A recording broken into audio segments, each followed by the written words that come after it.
Kalau dulu yang wudhu itu hanya Nabi. Kalau zaman dulu yang wudhu selain umat Nabi Muhammad ya, yang wudhu cuma Nabi. Jadi wudhu itu adalah amalan para Nabi. Sampailah di zaman umat Nabi Muhammad, itu bukan hanya menjadi syariat para Nabi, tapi syariat untuk juga umat Nabi. Jadi kalau kita wudhu itu rasakan bahwa ini amalannya para Nabi, Pak. Kalau kita lagi wudhu itu kita rasakan bahwa ini amalan para Nabi. Karena dulu nggak ada ya umat yang berwudhu kecuali umat Nabi Muhammad Sallallahu Alaihi Wasallam.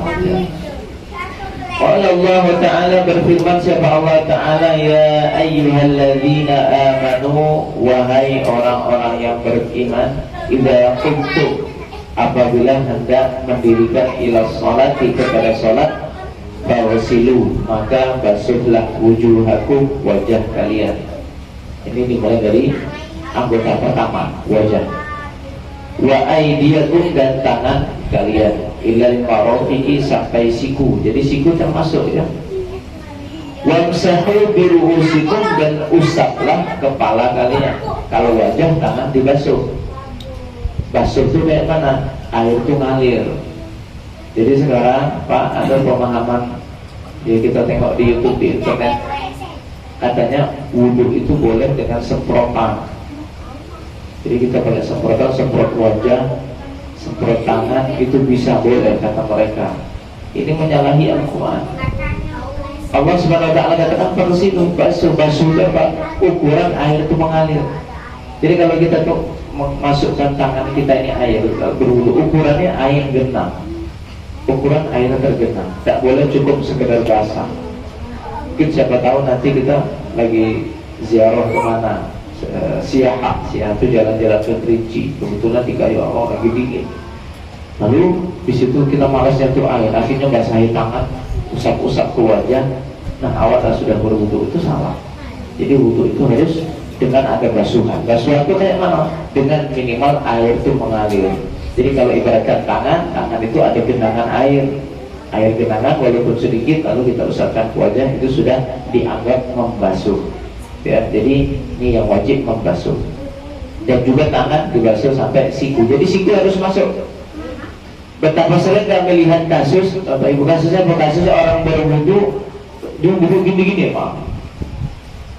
Kayak muncul gini-gini dia. Bagian sini nggak kesentuh, belakangnya nggak kesentuh. Ini rawan nggak terjaga orangnya, rawan nggak ketengokan. Untuk ini ya, ujung ini. Jadi sini ini nggak kena sini. Dan itu sering saya lihat, beberapa kali kasus saya lihat, dari yang muda sampai yang tua. Jadi wudhu harus perhatikan marafik siku, betul-betul siku sebelah sini ini harus betul-betul basah. Ya, harus betul-betul basah, jangan sampai tidak basah. Ya, kalau tidak basah kayak mana? Ya, secara hukum fikih tidak sah.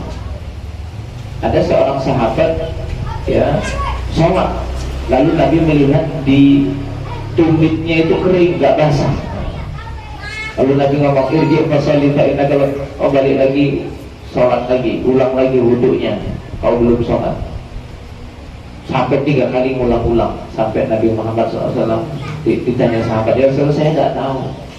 Lalu Nabi Muhammad melihat ternyata di tumitnya ada bagian yang nggak tersentuh air, artinya dia tidak dianggap sebagai orang yang berwudu. Nah, ini harus betul-betul Pak ya, airnya kecil ya, mungkin pulang digosok di setiap bagian. Walaupun dalam mazhab kita gosok-gosok itu tidak wajib, mazhab Syafi'i gosok-gosok gini tidak wajib, yang wajib meratakan air. Hanya saja kalau kita sulit dan tidak yakin kalau nggak digosok, maka kita gosok tak apa. Yang penting bagian-bagian wajib itu harus betul-betul tersentuh air.